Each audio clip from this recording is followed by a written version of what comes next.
Built for the brave and a lifetime warranty. What is up, all of you awesome and amazing people on YouTube? The old Cootie here, coming at you with another exciting knife review. Knife guys, let's talk about this. Okay, so Founding Forgers, built for the brave. There's your American Eagle right there. How awesome is that?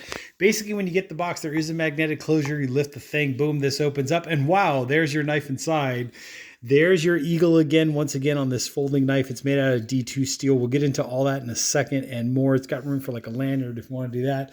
But here's your barcode. If you want to go ahead and check that out, just make sure that the project that you're buying is closer or as close to this as possible, just so you know what you're getting. Anyways, lifetime warranty. How cool is that? There's their social media, right?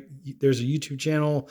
Scan for more info. Founding Forgers. There's their Twitter or X. I don't even know what it's called anymore. Instagram, Facebook. You get the idea. Lifetime warranty. There you go. Covered by lifetime warranty. Thank you for your purchase. If you want to go ahead and take a screenshot, don't be a stranger. Share your pictures, experiences with your knife, and you get the idea. Here's the backside of water instructions before use, which is always cool because a lot of times you get a knife and you're like, oh, take it out of the box and just take it right to the beach. Let's go use it. No, here's your instructions. There you go. All Founding Forgers knives. You get the idea. Let me turn this so I can eliminate some of this glare action going on right here. But there you go there if you want to take your screenshot of what it is. I'm not going to read through all this stuff, but you kind of get the idea. Opening mechanism. Use two hands to open up. You know, never press fingers or body parts against the cutting edges. Kind of pretty simple. They're not following restrictions can result in accident, injuries, cuts, or worse. So you get the idea. Right off the bat, I can tell you this is made out of D2 steel, which is kind of like in that 1095 kind of realm. You know, it's not going to be a stainless. Keep that in mind. But, you know, with some regular use, as you want to read these instructions right here, I think you should be okay. You know, if you are going to bring this to the beach, saltwater environment, that kind of vibe, rinse it off with water. You know, that's usually my advice. I mean, is it going to completely stop corrosion? Probably not, but, you know, just to minimize that. Otherwise, great EDC, you know, folder. You kind of get the idea. So let me have my handy dandy magnet right here. We're going to test it. Boom, dink. And obviously you got a solid connection. I do love the fact that when you take it out of the box, you do have a little bit of jimping here, which helps with the thumb grip. You also have a nice sharp edge here. So if you're going to use this like on an EDC type vibe where you're going to need to like, you know, get a spark going, you know, your striker, your fire steel, that kind of vibe. You do have that going for you. So that's kind of nice. Pretty nice edge right there for you to get a good, you know, strike or whatever. Anyways, backside of water. Here's the Founding Forgers. There's your belt clip. Very nice construction. And dink, that's also metal as well, which is a good thing. There's your D2 steel as you get the idea. But anyways, as I pull this out of the box right here, let's go ahead and do this.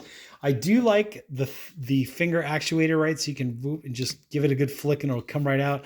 I don't want to lock it quite yet, but just to show you when it does lock, you have this actuator here, which will release it. So once it locks, you use this, move it, I believe it's to the left or to the right to get it unlocked, and then basically you fold it back up again. They were saying not to use this with one hand, but honestly, I think you know, me personally, I like that flipping action to have like a good flipper. Here in state of California, you have to be careful with some of these things because sometimes like blade length, it can't be more than 2 inches or something, 3 inches. I'm not sure the exact current laws right now, but just, you know, check with your local law enforcement, make sure that it's legal for you to carry this. You get the idea. I do like the fact that they oil this at the factory. So during shipping, that helps to prevent against that, you know, premature wear during shipping. Because obviously when they ship these things, you're going from a warehouse to inside of a truck or a train, sometimes by plane. So you never know what kind of environments this is going to be exposed to during the shipping process, right? You've got cold, hot, humid, dry, you know, you get the idea, right? Anyways, there's that Founding Forgers. There's their logo. There's their belt clip. Pretty nice. And then obviously, as mentioned, it is a flipper. So let's go ahead and flip this for real now and get the sucker open. Pretty nice, you know, to do. And then you would move this way to unlock it. So if I unlock this, let's see if I can do this with one hand. Very gently, very nice. There we go. So pretty nice action. Let's go ahead and do that. And then one more time, just for shits and giggles, because I know all of you love that nice, you know, action right there. There you go. So let's look at it while it's open just real quick here. Very nice feel in the hand as well. Like you do have a nice little, you know, I wouldn't call this a choil. I would just call this part of the grip and part of the assembly, but pretty nice feel in the hand. I have decent sized hands. You know, there's my hand in terms of inches, my fingers compared to what everything else is. So there you go. So that's basically what you're getting. You do have a little bit of room there. Feels good. You know, this curve right here, I think helps to fit into the palm of my hand right there. The finger grip, I do like these little cutouts right here, which kind of helps. So whether you're a lefty or righty or whatever, you kind of get the idea. And then is that, I was mistaken. That is not for a lanyard, but I guess if you wanted to tie a lanyard here for whatever reason, you could. But yeah, these two holes on this side are if you want to flip the belt clip. So depending on, you know, what your orientation is, if you're right-handed or left-handed, there's your screws in there. I'm not sure the exact millimeters or what those would be, but they do look like a hex type of a screw in there. So yeah, so if you want to flip the belt clip, that's what those two holes are for. So if you want it on this side or you want it on this side, there you go. So very, very ambidextrous oriented.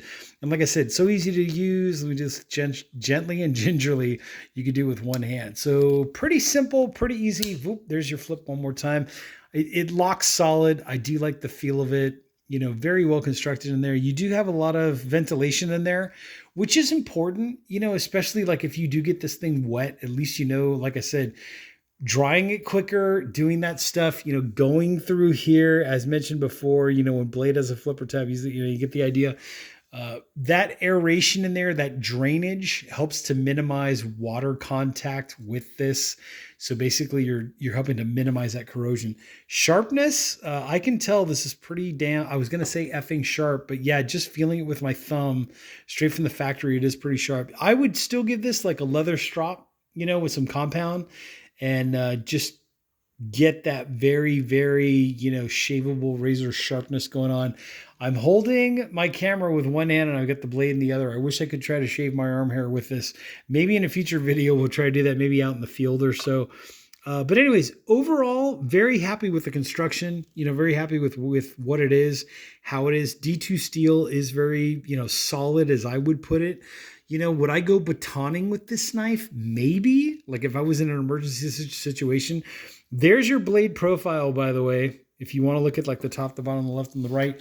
Let's get into some more measurements. So overall length, let's look at this from the overall length. So let's say from the very tip of the pommel to the tip of the very edges, you're looking at just a touch over 8 inches, right? Or for your European guys, that would be 21 centimeters. Is that right? Almost just shy.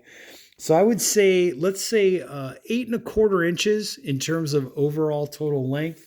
And then let's say 21 or so centimeters for you metric people out there, guys, girls, whatever, you know, you get the idea. Okay, so total blade cutting length. Let's look at that real quick. I think you're somewhere in the ballpark of like just over 3.5, right? If I'm looking at, yeah, just a touch over, like we're talking just from here to here, a touch over 3.5 inches with the curve. You know, obviously you're getting like 3.5, yeah, somewhere around there. But anyways, you get the idea. And then in terms of blade thickness, just eyeballing this, I'm going to say it's about 1/8 of an inch thick, right? So there's your millimeters. I'm going to say like whatever that would be for, what would that be? That'd be maybe like not a 1/2 centimeter, just a little, I don't know. Centimeters is hard to figure out. But anyways, you get the idea there if you want to go ahead and figure that out. In terms of inches, you're looking at like about 1/8 of an inch thick, right? There's the 2, there's my 1/8 mark, right? 1/4, 1/8. Yeah, you're looking at about somewhere around that ballpark is like about 1/8 of an inch thick. Anyways, if you do like what you're seeing and you want to check this out, I will put a link down below in the description section. So make sure to check that out. Also, there's links to other cool products down there below, so make sure to check those out. In terms of usage, you know, I would carry this as an EDC, no problem. Is it going to be the best EDC knife out there for your specific situation? Maybe. You're going to have to experiment on your own. But overall, you know, for being a knife like this, like a folder that's made out of D2 steel, I'm happy with it. I'm actually happy with it. I would totally bring this with me backpacking, camping, on some trips, and I will actually do that. So stay tuned for future videos where we might actually use this in some of those situations. Bicycling trip, you know, you need to cut something, you want to have lunch or something, you want to cut some cheese, some salami, whatever, you know, great idea for that too. It is powder coated, I believe, or some kind of coating on there. You're going to have to, you know, trust me on this one, but it seems like it's very well done. I mean, I'm looking at all the edges, all that nice edge work right there. Pretty nice job. Like overall, I'm happy, you know, for what it is, for the price point that it's at, and for the quality of, you know, the D2 steel that you're getting here. I can actually say I'm actually happy with this. So this would be something I might actually buy again and keep in, you know, different kind of kits. Keep one in the bicycle kit, keep one in the EDC kit, maybe put one like in my backpacking kit, you know, that kind of vibe. First aid kit, you know, also as well. You know, you never know. Everybody uses a knife. I don't care who they are. Everybody at some point is going to need a knife, use a knife, whatever. So why not have something for, you know, for price point that you're paying and the value that you're getting? This is the best bang for the buck. You know, highest quality we can find at the lowest possible price. For the price point that it is and the value, I'm totally happy with this. I'd probably buy another one. So there you go. Anyways, like button, subscribe button down there below. Also, check out the comments section if you have any comments or questions or if there's another knife out there that you want me to review, you know, put a comment in the comment section. I can't promise anything, but I will do my best to acquire, somehow source whatever it is you want me to review on this channel in the way that I do it. So definitely comment down below. Make sure to check out the description section for a link to this knife and some other cool stuff, and I will catch you all on the next exciting video.